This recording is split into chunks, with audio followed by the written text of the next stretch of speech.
Bonjour à tous les abonnés de Afro TV, c'est la revue de presse de Arnaud du 23 décembre. Une revue de presse réalisée en collaboration avec iKiosque, le patron de la presse numérique au Cameroun.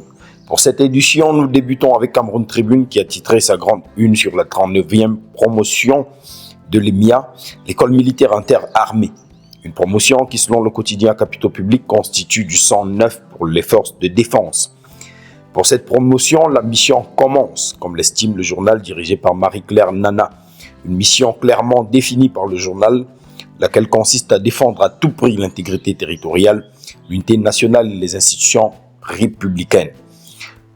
Lucien Baudon revient sur cette cérémonie de sortie présidée par le ministre de la Défense, Betty Assommo, en l'absence du chef de l'État, lequel n'a pas manqué néanmoins de saluer la présence dans les rangs d'officiers venus du Gabon, du Niger, de la Côte d'Ivoire et de la République centrafricaine.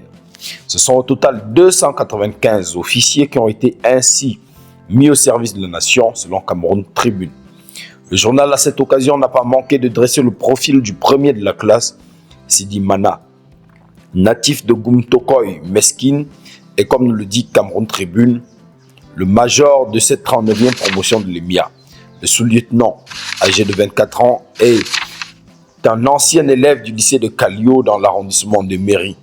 Vous pouvez lire dans ce quotidien les réactions d'autres officiers de cette promotion, unité et patriotisme. Pour cette édition du 23 décembre, Cameroun Tribune est aussi revenu sur le conseil électoral qui, dit-il, est au complet. Jean-Francis Bélibi nous informe que les effectifs du conseil électoral ont été complétés, comme par coïncidence, lors de la tenue de sa 4e session par un décret du président de la République.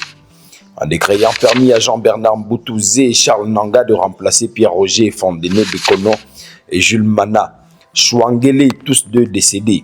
Outre ce décret portant nomination de ces deux membres, Cameroun Tribune nous apprend qu'il y a eu un autre décret pour le renouvellement du mandat de certains membres de ce conseil, à l'instar de Titi Noël, Tikou També, Mohamedou Boubacar et Dipendi Salifou. Cameroun Tribune profite de cette occasion pour dresser le profil des personnes nommées au sein du conseil électoral, à savoir Charles Nanga Mboutouzé, Jean-Bernard.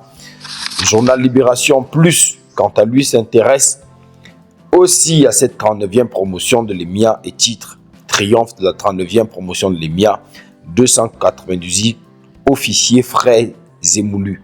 Ce que l'on constate ici, c'est que le contraste des chiffres avec Cameroun Tribune, Libération Plus ayant 3 officiers de plus que le quotidien national. Quoi qu'il en soit, ce journal revient aussi sur cet événement qui s'est tenu le 20 décembre dernier. Pour Libération Plus, cette promotion est l'espoir d'un avenir pacifique et solidaire, surtout dans un contexte, nous rappelle ce journal, marqué par l'héritage des violences infligées par Boko Haram, sans parler des actes de terror-banditisme.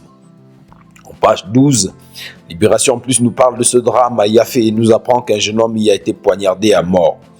Le jeune Ruffin a trouvé la mort poignardé en voulant séparer une bagarre. Le journal s'intéresse aussi au démantèlement d'un faux réseau de visa Yaoundé. Ces réseaux, à la tête duquel trône le dénommé Sidi Bon, qui était spécialisé dans les faux contrats de travail pour le Canada et le Luxembourg. Les victimes déboursaient entre 2 millions et 2,5 millions pour un préjudice total de plus de 40 millions. L'affaire s'est éventrée le 11 novembre, comme nous informe ce journal, et les victimes, accompagnées des forces de l'ordre, ont découvert que le principal suspect s'apprêtait à quitter le pays pour la nouvelle libération. Pour la Nouvelle-Zélande. Libération Plus nous présente aussi la réponse de Ali Bachir à Maurice Kamto suite à sa sortie sur le contenu d'une vidéo dans laquelle Ali Bachir avait été indirectement accusé de mettre en place un dispositif de fraude électorale. L'ancien député se dit étranger à cette vidéo et appelle Maurice Kamto à plus de hauteur, de classe et d'élégance. C'est tout pour la revue de presse de Arnaud. Rendez-vous à demain.